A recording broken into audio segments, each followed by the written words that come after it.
72 घंटे से भी ज़्यादा हो चुका है नाजिया इलाही वो हराम की जनी कुतिया आका अलैहिस्सलातु वस्सलाम और सैयदा अम्मा आयशा सिद्दीक़ा रज़ियल्लाहु ताला अन्हा के शान में गुस्ताखी की और उस पर अभी तक कोई कार्रवाई नहीं हुई। हर जगह से तकरीबन हर स्टेट से हर ज़िले से 10-10 12 एफआईआर करवाया गया हर तंजीम की जानिब से। मैं किसी को ख़ास नहीं कर रहा हूँ बल्कि सब ने अपनी जानिब से बहुत कोशिश की, लेकिन फिर भी अभी तक उसकी गिरफ्तारी नहीं हुई, नहीं अरेस्ट वारंट इशू हुआ। ऐसा क्यों? ये सवाल है हुकूमत से और उन दल्लों से और उन दलालों से और उन हराम के जनों से। यहाँ पर कोई अपने आप को ज़्यादा काबिलियत न झाड़े, ये ना कहे कि बहुत ज़्यादा तीखा बोल रहा हूँ। अबे क्यों ना बोलूँ भाई, जब आका अलैहिस्सलातु वस्सलाम की शान में गुस्ताखी करी, तुम अपने बिल में बैठे हो। वो दल्ले, वो 2 टके के फटीचर कुत्ते, वो जो ढोंग थे, ये उत्तर प्रदेश का गुंडा और साथ ही साथ ये याजूज और माजूज, ये जो ढोंग रच रहे हैं कि हम यहाँ पर हुकूमत पर अमल करते हैं, जो कानून बनाया गया, जो ज़ाबते बनाए गए, हम उस पर अमल करते हैं। अबे तुम्हारे कानून कहाँ गए? बताओ। अगर यही कोई अब्दुल होता ना, इस पर इतने सारे एफआईआर करवा गए। मुल्क हिंदुस्तान भर से कम 100 से ज़्यादा एफआईआर करवाए जा चुके हैं।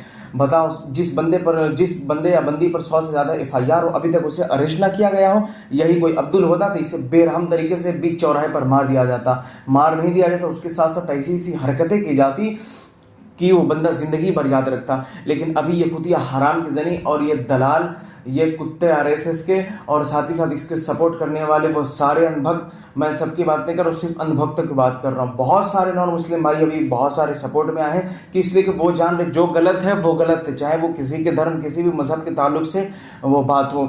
और साथ ही साथ किसी भी कुत्ते की ये औकात नहीं है और किसी भी कुत्ते को ये इजाज़त नहीं, किसी भी धर्म के बारे में, किसी भी धर्म गुरु के बारे में टिप्पणी करने का कोई हक नहीं है। और जो कमेंट में आकर यहाँ पर आलू बुखारा की तरह ज़्यादा नेतागिरी अगर झाड़ रहे हैं कि ये मौलाना लोग बहुत बुरा बोलते हैं, तीखा बोलते हैं, अबे क्यों ना बोले, मेरे घर की बात है।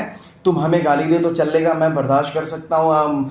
दोस्त यार रिश्तेदार फैमिली की बात है, बर्दाश्त कर सकते। तुम रसूल कायनात सल्लल्लाहु अलैहि वसल्लम की शान में गुस्ताखी कर रहे हो, फिर तुम ये कह रहे हो कि हम लोग तीखे ना बोले। क्यों नहीं बोले? क्या सवाल करने का हमारा हक नहीं है? क्या इस हुकूमत से सवाल करने का हमारा हक नहीं है? और सिर्फ मैं उस इलाके के पुलिस प्रशासन से मेरा सवाल है, सारे पुलिस वाले से नहीं।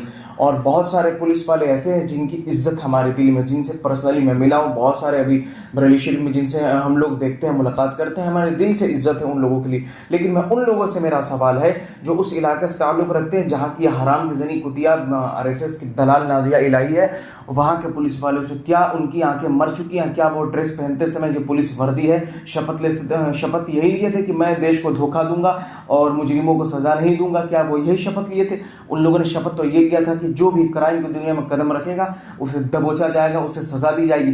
क्या वो उनकी आंखें सड़ गई हैं? अफसोस की बात है, ज़्यादा से ज़्यादा इस पैगाम को दूसरों तक पहुँचा। मैं कहता हूँ तुम्हारे पास जितने, ये मत देखो कि हमारे पास 1 लाख फॉलोवर नहीं, जितने लोग तुम्हारे पास है, जितने पास ऑडियंस है, आप अपनी जानिब से आवाज़ तो उठाओ। कल को मैदान मशर तुम्हारी इस बात पर भी पकड़ होगी जब तुम्हारे पास कुछ लोग हैं, तुमको सुनने वाले हैं, तुमने क्यों नहीं आवाज़ उठाई?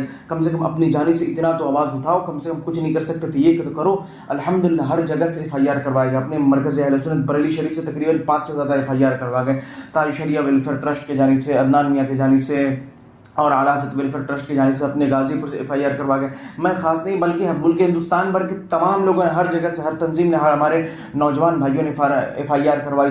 तमाम भाइयों को, तमाम लोगों को दिल से सलाम। और वो लोग जो मीडिया में बैठ के, खास करके जो मुसलमान हैं, आकर जज्बात में उल्टे पुल्टे बयानात दे रहे, मैं उनसे कहूँगा आप अपने बयानात पर गौर करो। और मैंने जो याजूज माजूज का लफ्ज़ इस्तेमाल किया, पहले मैं यहाँ पर एक्सप्लेनेशन थोड़ा सा शेयर करना चाहूँगा कि हमारे मजहब के 2 याजूज माजूज हैं। यहाँ पर किसी को खास नहीं किया, कोई ये ना समझे कि कोई याजूज कोई और है, माजूज कोई और है। बाकी ऑडियंस समझदार है, समझ जाएगी।